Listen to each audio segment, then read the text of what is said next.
Olá, tudo bem? Eu sou o professor Júlio Furtado e estou aqui tentando fazer o meu afastamento social, né? Meu isolamento social, de acordo com como manda aí os protocolos. Mas a gente sabe que ao mesmo tempo que a gente está se afastando, ao mesmo tempo que a gente está procurando se distanciar aí por contingência do momento que a gente está vivendo, também estamos vivendo um momento altamente agitado, cheio de dúvidas, e eu tenho recebido muitos pedidos, né, de ajuda e de esclarecimento com relação às ações que as escolas, em especial as escolas particulares, devem ter nesse momento de isolamento social. Até ontem, hoje é dia 24 de março, nós estávamos até um pouco sem nenhum referencial aqui no estado do Rio de Janeiro, mas ontem, com a publicação, né, de um documento oficial pelo Conselho Estadual de Educação, nós já temos alguma referência interessante para falar e dar algumas dicas aí sobre como que as escolas particulares do estado do Rio de Janeiro devem agir nesse período aí em que ficaremos aí, pelo visto, um longo tempo sem aulas, ok? Então é para isso que a gente está gravando esse vídeo.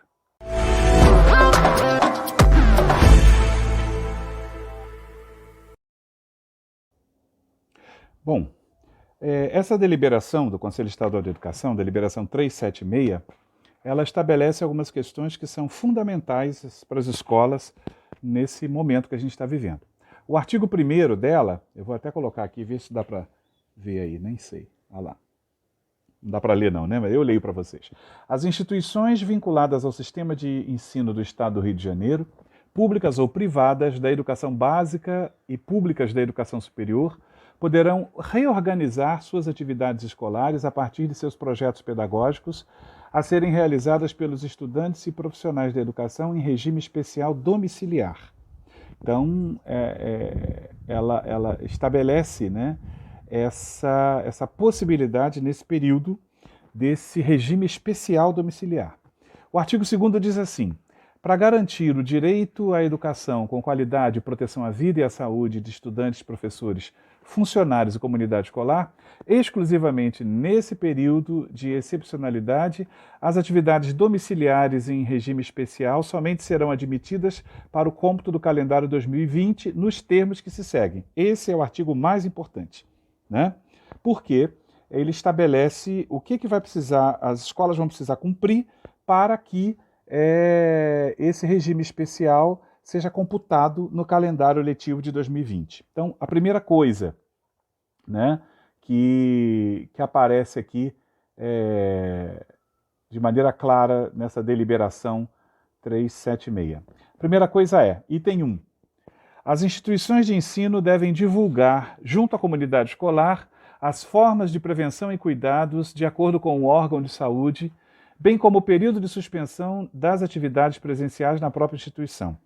Há uma condição aí, tá? As escolas têm que divulgar as formas de prevenção e cuidados insistentemente, tá? Ou seja, é colocado isso como condição. Então, o que se aconselha?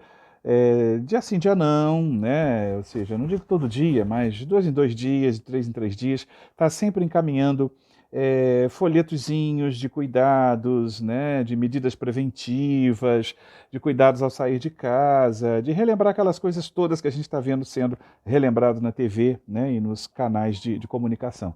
Isso é uma exigência, né, da deliberação. Então, é bom que as escolas tenham essa clareza. Precisa fazer. Segundo, as instituições de ensino básico devem, com a participação do seu corpo docente, planejar e organizar as atividades escolares a serem realizadas pelos estudantes fora da instituição, indicando a.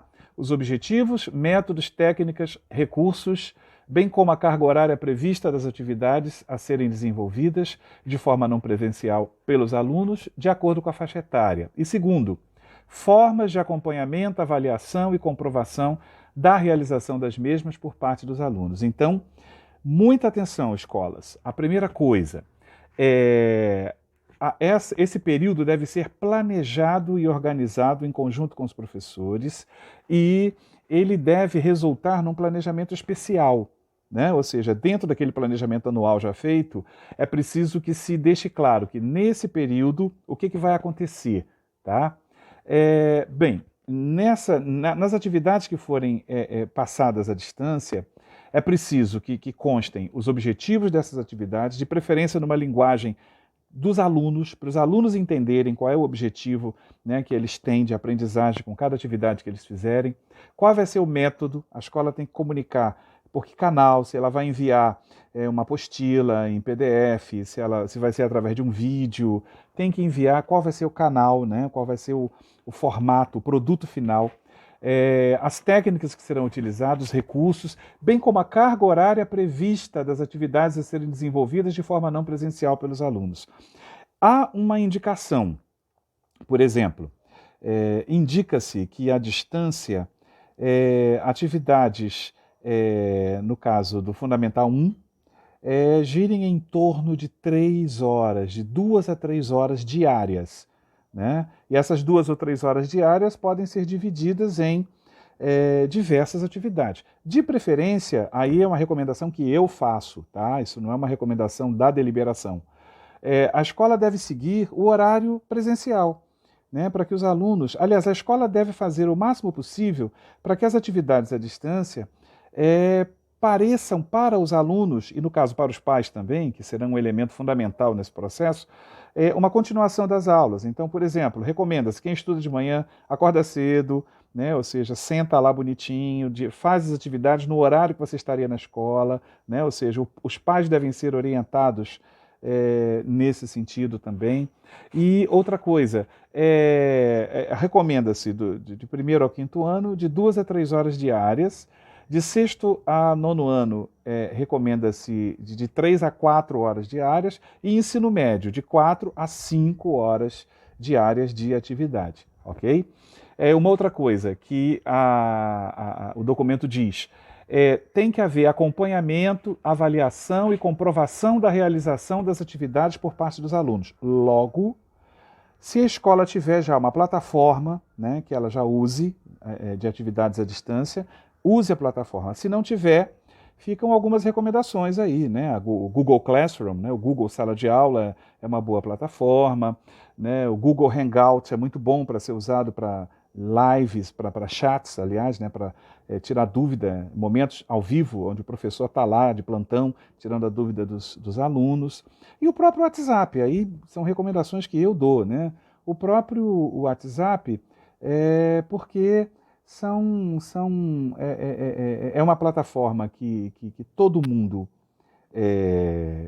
usa, né? Ou seja, ela tem isso de vantagem, todo mundo sabe usar o WhatsApp, todo mundo tem o WhatsApp, então a comunicação entre a escola e a família, né? E entre os alunos também, professores e alunos, pode ficar mais fácil, mas o WhatsApp não é uma plataforma de educação à distância, ela não registra, e como a deliberação diz, precisa ter o acompanhamento. Então vai precisar ter registro de presença, né? Vai precisar ter as atividades vão precisar ser encaminhadas para os professores, que vão precisar dar feedback dessas atividades. Isso tudo vai ter que estar registrado, né? Para que depois, num relatório do período, isso seja encaminhado, né? No caso das escolas públicas estaduais, para o Conselho Estadual de Educação, e no caso das escolas particulares, deverá ser encaminhado para a inspetoria da sua área, né? Ou seja, para a inspetora estadual que realiza aí o acompanhamento da sua escola, para que isso futuramente seja validado como dia letivo, ok? Muita atenção nisso. Bom, uma outra questão aqui que a deliberação traz, no seu parágrafo 2º aí, parágrafo 2º do artigo 2º, tá? Ela diz assim: o plano de ação pedagógica deverá ser divulgado a toda a comunidade escolar com efeito imediato, respeitando a legislação em vigor, os currículos das instituições e a presente deliberação. Ou seja, terá que ser feito um plano de ação pedagógica para esse período, tá?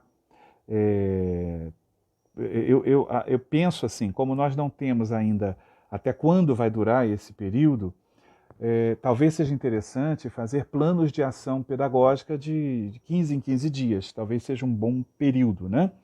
A gente reunir os professores, né, à distância, claro, e conversar com eles que se programem de 2 em 2 semanas, né, e divulga esse plano de ação pedagógica, ou seja, horário em que as atividades serão disponibilizadas, né, as atividades síncronas e as assíncronas, né, ou seja, é uma nomenclatura aí da educação à distância. Atividades síncronas são as atividades em sincronia, ou seja, ao mesmo tempo o professor está na escola, ou de casa no caso, né? E o aluno naquela mesma hora está online, né? Tirando dúvida, um chat ao vivo, uma live, né? Onde o próprio aluno pode encaminhar as dúvidas e o professor responde ali na hora. São atividades síncronas, com data marcada, hora marcada, bonitinho. Então, isso vai passar a ser uma constante, né? Ou seja, amanhã às 10 horas, de 10 às 11, todo mundo se conecta, né? E que eu, professor, vou estar tirando dúvidas sobre aquela atividade que eu passei ontem e tirando as dúvidas de vocês e tal. E nessas atividades síncronas é fundamental que se faça aí, em todas elas, né? Mas nessa é fundamental que se faça o acompanhamento e o controle da frequência, né? Ou seja, e nas atividades assíncronas, o que são as atividades assíncronas? São as atividades que o professor passa e dá um prazo para que o aluno realize, né? Então, vocês têm até quarta-feira, né, ao meio-dia, para finalizar essa atividade e me encaminhar, né? Ou seja, ou por e-mail, ou pela plataforma, ou pela sala de aula virtual, aí cada escola vai, né, ou seja, usar um caminho específico. Mas são atividades assíncronas, o aluno vai poder fazer a hora que ele tiver um tempo, a hora que ele preferir, né? Ou seja, nessas atividades à distância, recomenda-se que as atividades assíncronas sejam em maior quantidade, porque o aluno pode se organizar em casa para isso. E aí que a gente recomenda, né, que o aluno se organize como se ele estivesse indo à aula. Naquele período em que ele estaria na sala de aula, ele estará realizando as atividades. Isso para dar uma disciplina maior, é muito mais interessante, ok? E uma outra coisa aqui, parágrafo 3º, não, parágrafo 2º. Então tem que ser feito um plano de ação pedagógica, que eu sugiro que seja quinzenal. O parágrafo 2º diz assim: no caso da rede privada do Estado do Rio de Janeiro, uma cópia do plano de ação pedagógica deve ser remetida à inspeção escolar por meio eletrônico para a ciência em até 30 dias, ou seja, como o documento é do dia 23, é de ontem, né? Hoje estou falando aqui dia 24 com vocês, até 22 de abril, toda escola privada deve encaminhar para a sua inspetoria, através de meio eletrônico, por e-mail, imagino, esse plano de ação pedagógica, né? Ou seja, o que vai ser feito dentro desse período. Esse plano de ação pedagógica aí para a inspetoria é que talvez precise ter um tempo maior, né? Ou seja, eu falo que aquele plano de ação pedagógica para ser divulgado para a comunidade escolar, ele pode ser quinzenal, mas esse, para ser enviado para a inspetoria, talvez possa ser interessante mensal, ou quinzenal mesmo, né? Ou seja, eu não sei se, pelo que eu estou entendendo aqui, a deliberação coloca que tem que ter ciência em até 30 dias, presume-se, né, da emissão do documento. Então, talvez tenha que se fazer um planejamento geral. A dúvida é, um planejamento geral de atividades à distância, de quanto tempo?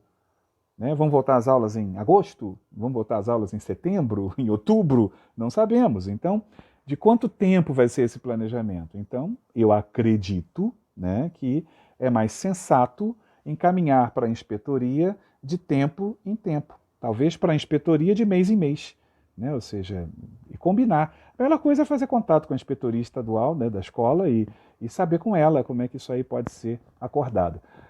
Parágrafo 3º. O plano de ação pedagógica da rede pública estadual, aí para as escolas estaduais, devem ser enviados para o Conselho Estadual de Educação em até 30 dias. Né? No caso aí não é para as inspetoras, seria no caso aí para o Conselho Estadual.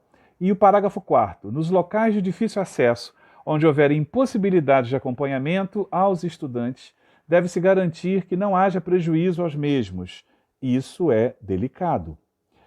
que me ocorre agora, nesse momento? É novo para todo mundo, né?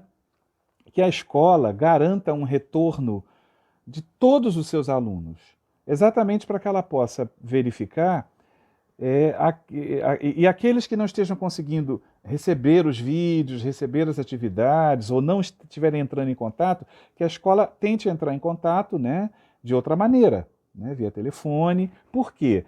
Como o documento diz que nos locais de difícil acesso, pode ser que um aluno more na zona rural, num sítio, no lugar onde não tem internet, e nesse caso a escola vai ter que viabilizar. Né, vai ter que pegar lá, imprimir as atividades, até se for o caso, colocar no correio, ou não sei, ou combinar alguma coisa para que esse aluno receba essas atividades, né, e não seja prejudicado nesse processo. O artigo 3º, né, da deliberação, ele fala da educação infantil e diz que para a pré-escola as instituições deverão repor as aulas somente de forma presencial, de forma que cada aluno esteja apto a cumprir o mínimo de 60% da presença dos 200 dias letivos, conforme determina o artigo 31 do inciso 4º da Lei de Diretrizes e Bases. Então, a deliberação já aponta, né, que para o Estado do Rio de Janeiro, educação infantil pode até, isso não significa que a escola não deve encaminhar atividades, sugestões para os pais desenvolverem com as crianças em casa, né? Deve sim, porém, isso não vai oficialmente abater, né, nos dias letivos. Terá que ser cumprido 60% dos 200 dias letivos, minha matemática rápida aí, 60% de 200, 2 vezes 6, 120 dias letivos, né? Então, certo aí, professores de matemática, me corrijam. 120 dias letivos na educação infantil, presenciais, terão que ser cumpridos de qualquer maneira, tá? E um parágrafo único ainda que tem aqui. Aos conselhos municipais de educação é facultada a adoção desse normativo ou a construção de normativas próprias. Como os conselhos municipais de educação eles legislam sobre a educação infantil, vale a pena cada escola particular ficar em contato com o Conselho Municipal de Educação da sua cidade para verificar se houve alguma legislação específica para aquela cidade. Porque, repito, o segmento da educação infantil é submetido aos conselhos, à instância municipal. Então é preciso que as escolas acompanhem isso daí, ok? Depois a deliberação começa a falar na educação profissional, na educação de nível técnico e médio. Eu vou dar mais uma olhadinha aqui e organizar um próximo vídeo dando continuidade aqui, pelo menos com relação à questão do ensino médio, mais aprofundadamente, ok? Um abraço e força! A gente vai chegar lá. A escola está tendo que lidar, talvez pela primeira vez, com uma coisa não pronta, né? Com o imprevisto. Eu acho que, no fundo, isso é muito bom. Isso é muito bom. Para a escola deixar de ser o templo da verdade definida, né? Vamos todos aprender juntos. Olha que coisa saudável, né? Tá? Um abraço, um beijo no coração e força. E fique em casa, hein? Fique em casa, nada de ir para a rua.